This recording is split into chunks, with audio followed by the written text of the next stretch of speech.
São Paulo, Brazil is the best city in Latin America for business, and here's why. We're going to tell you in this video why you should go and visit, and this should be a city on your list if you want to thrive in Latin America. My name is Chandler Thomas. I am the founder of Business Class, and Business Class is literally helping people from all parts of the globe be able to travel more. And not just travel like everyday people, but travel in luxury, like we like to call it, bougie on a budget, balling on a budget. And today we are in São Paulo, Brazil, checking out the wonderful, wonderful city, the business capital of Brazil, the largest African community outside of Africa, a huge city of culture, food, energy, just history, so much here in Brazil, and I had to try it out. I had to get there, and I'm excited for you guys to watch this video because not only am I going to show you my experiences, how I got there, what I did, but more importantly, I'm going to share with you guys all the tips and tricks of what you need to know on your next trip to São Paulo. And also, if you want to join in on our future trips, make sure you comment below. We're going to be actually having more trips to Brazil this year. So many more to come. Let's get into it.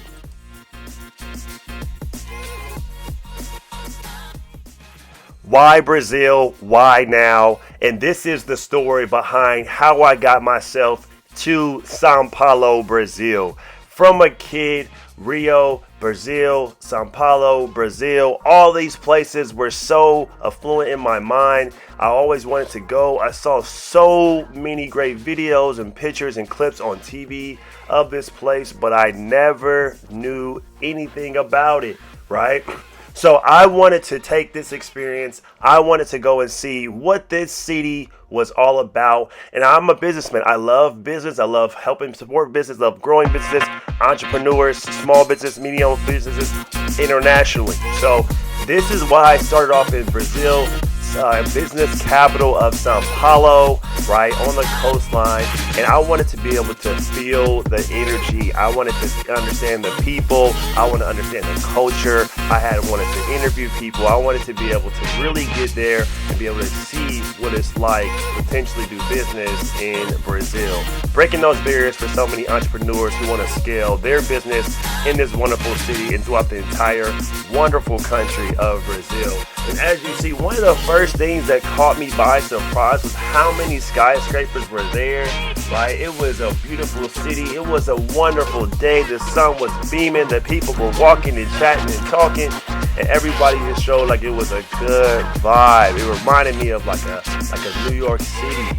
It sounded like I'm like in the New York City of South America. So it was great vibes, and I'm just bopping around the city, just getting the first taste as my Airbnb didn't open up to about 4 o'clock in the afternoon, and I got there around 8 a.m. So I'm just sightseeing with my luggage in hand, and I'm about to see what I'm about to get into. It's all new. It's wonderful. If I did not hear people speaking a different language, I would not know I am out of the United States. It was so beautiful. Big city, big culture, just thriving environment. It was amazing. So I knew from the time that I got off that plane, I was in the right spot. I knew it was time. This was like a long time coming for being in Brazil, and I loved the energy from the jump. And I had an opportunity just to walk around, get some sights, be able to start seeing what to expect in the city, and it did not disappoint at all. So this is just day one, guys.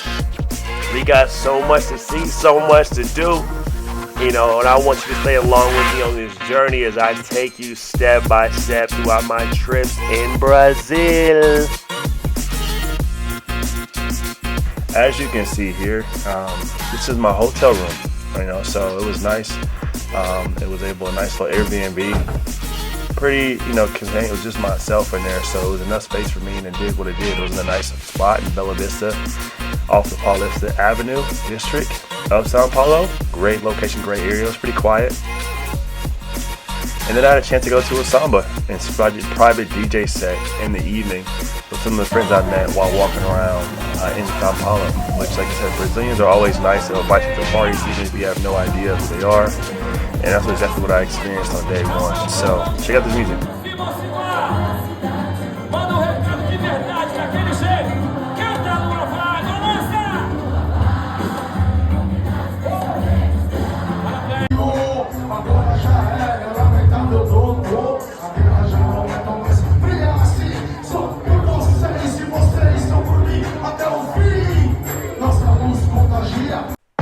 So after the concert, samba and DJ set, we had a wonderful night on the town. We had an opportunity to go to one of the after parties, which was dope.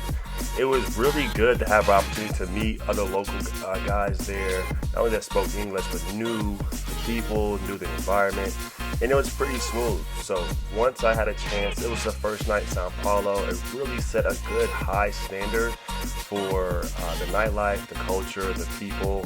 And then from there, I was like, man, it's time for me to go home and get rested, because next day I am hitting the streets. I wanted to get a good chance at being able to start sightseeing. So I made my way home, back to the Airbnb, and there I decided to rest up for the night.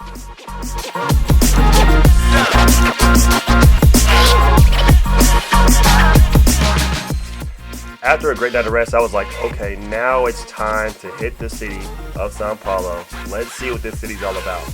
And for most of my trips and everything, I really want to be able to see a holistic view of the city.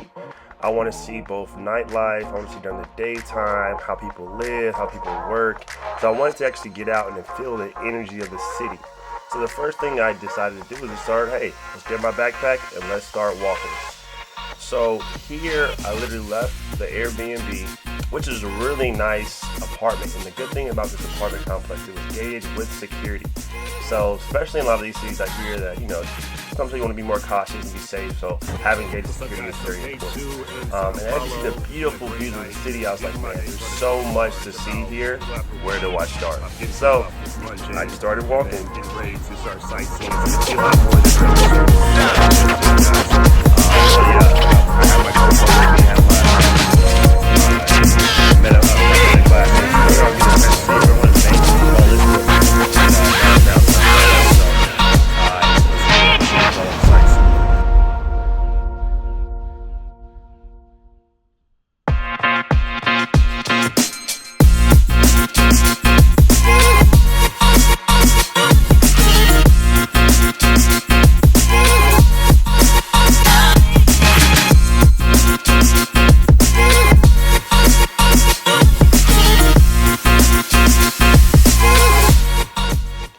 But there are a few things you need to know before going to São Paulo. The first thing is São Paulo is not a tourist city. It is a working city. It's Brazil's business capital, so people are moving fast, people dress decent, and they act purposeful. They're on the move. So if you're from the United States, think of like a New York City or a San Francisco. People are on the go. So it's not, if you're staying around, getting away people in the way, crossing traffic on the sidewalk, taking pictures, stuff like that, people will look at you differently because they know you're not from there. And they say, I don't know, I need y'all to verify this in the chat. If people from São Paulo are called Paulistas.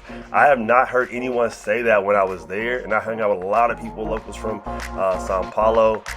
So we'll see if that's actually a real thing, But English is not widely spoken, so make sure before you get there, you are learning the basics, learning the intros like bom dia, boa tarde, boa noite, or just say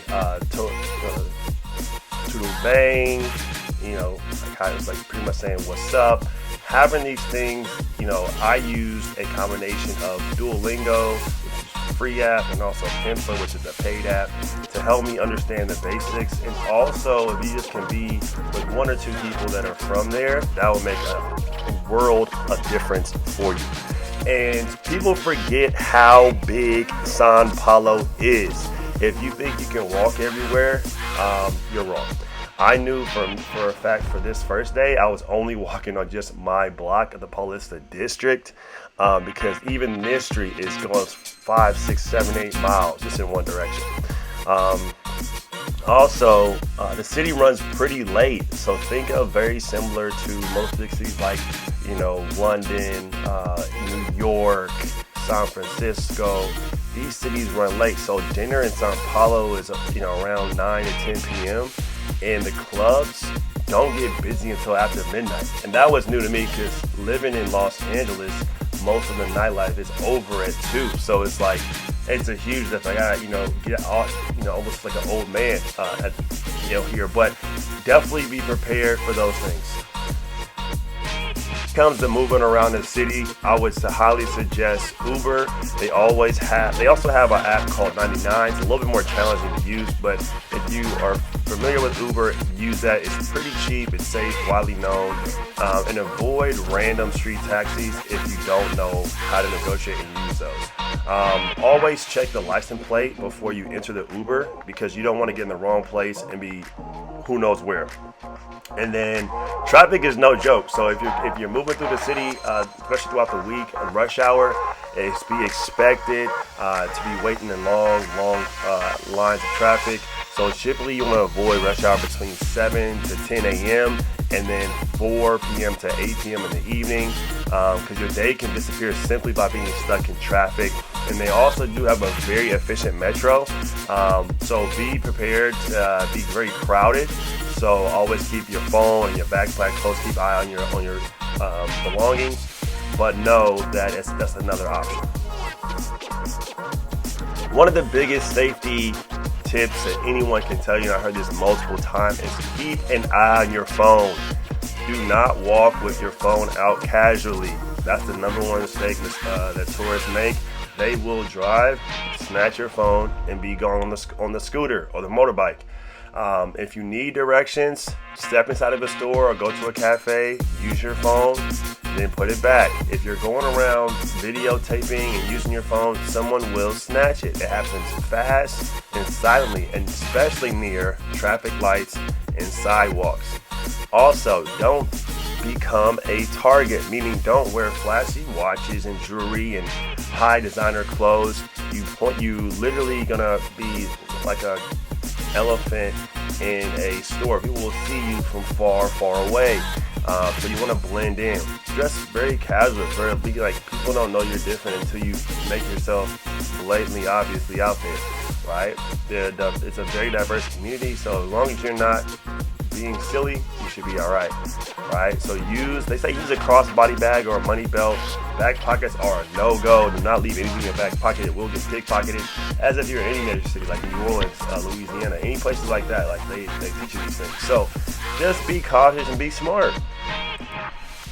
Next, when it comes to payment and money systems, Pix in Brazil is king, right? That means if you don't have Pix, which most Americans don't have access to, which is connected to the Brazilian banks, there's other ways to get around that. Just know when you get there to have your credit cards already, knowing that you're traveling, that you're going to be using your cards there, because it's pretty much a cashless society. And they've been one of the first movers in the world to essentially use a lot of automated systems and electric payment systems to be able to not have to use as much cash.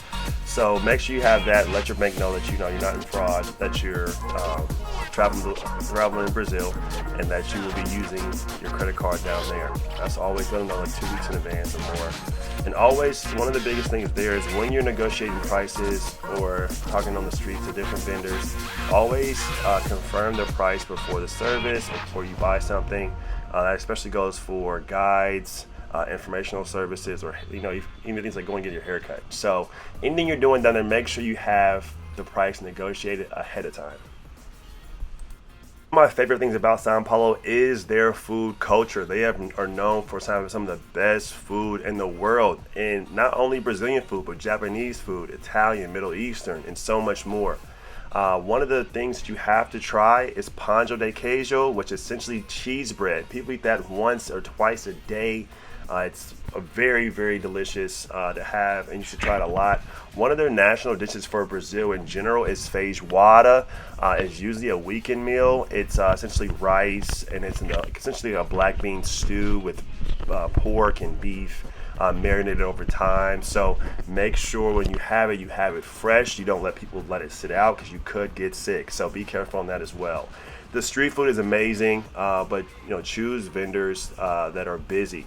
That's essentially what it means. You want to have safer food, so you want high turnover. You want them constantly preparing new food, so you're not eating food that's been left over for a while.